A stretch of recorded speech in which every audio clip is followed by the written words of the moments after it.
Very small portion of what I do for a living involves installing accessories on your brand new vehicle. Well, take a wild guess. I'm going to show you today how you can do the same thing. We're going to do this in installments and one by one. We're going to try to tackle, as per the instructions, every single one of the accessories that you can fit into your 5th generation 4Runner. Ladies and gentlemen, welcome back to the channel. This is the Vikings garage. And you haven't noticed yet, that is the part number in case you're interested in getting the OEM one.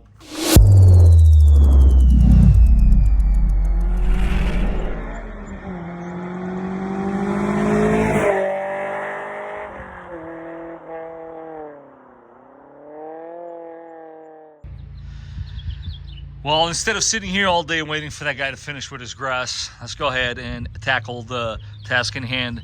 So, as you guys can see here, I already got the hood open. And this is a perfect opportunity for you to get to know your vehicle a little better because who would have known? Turns out these little squares that you see right there do, after all, have a function. And you, my friends, are gonna find out in today's episode.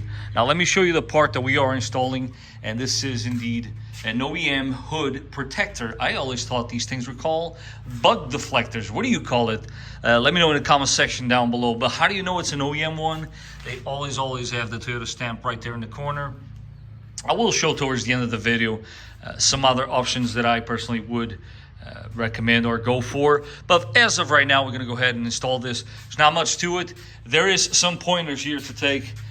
These little pieces, all of this actually comes in your kit. Aside from this, I'm taking a different route as far as the protecting tape. I will of course show you guys right here in this clip what the tape actually looks like as in previously installed hood protector that I did in the dealership there.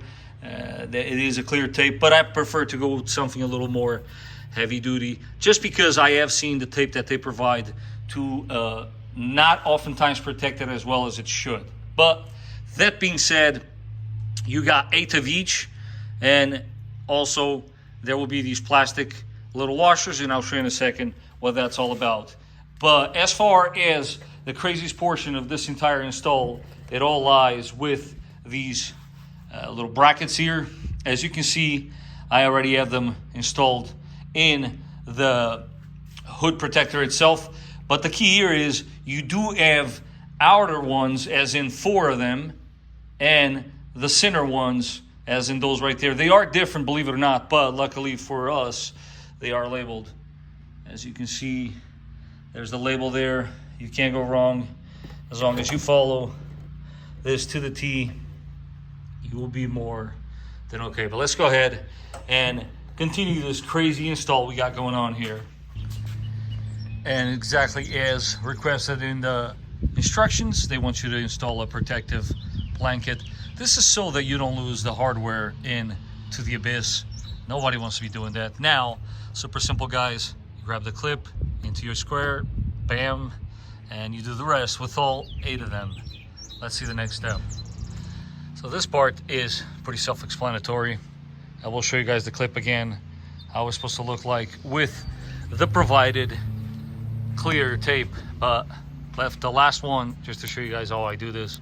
Start on the inside, okay? You line it up with a little piece. Remember, there's a curvature there. Press in, and then you work it up. Basically, in a nutshell, that's what you're trying to accomplish here.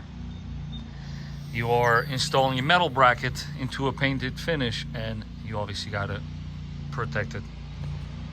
And once again, remember that you have 2 on each outer edge. They are clearly marked with an O, and for the inside with an I, you have 4 of them as well. These brackets are shaped differently, and obviously they are marked accordingly. I always start them this way on the protector itself, leave them semi-loose, and then you should be able to tighten everything up once it's installed under the hood here. But let's go ahead and install this and see the final result. Now we're at a point here that is super important for me to mention this. The bolt is not completely tight. Because I use thicker tape, you want to apply pressure inwards like so, and then tighten that screw once you're putting pressure, because you don't want this to interfere with anything down here. Oh, and yes, by the way, this is the only tool needed here for this super difficult task.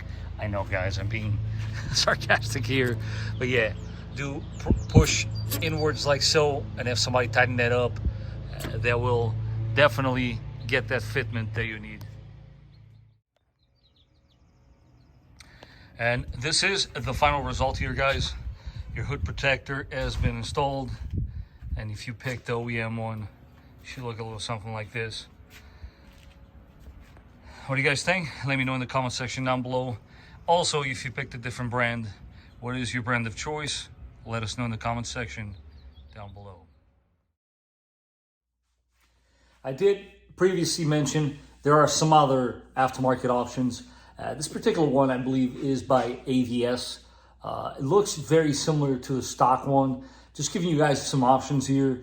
I personally, in the past, have actually thought about putting this one instead, which is low profile, does the same thing. I don't oftentimes like the way they stick out, these hood protectors.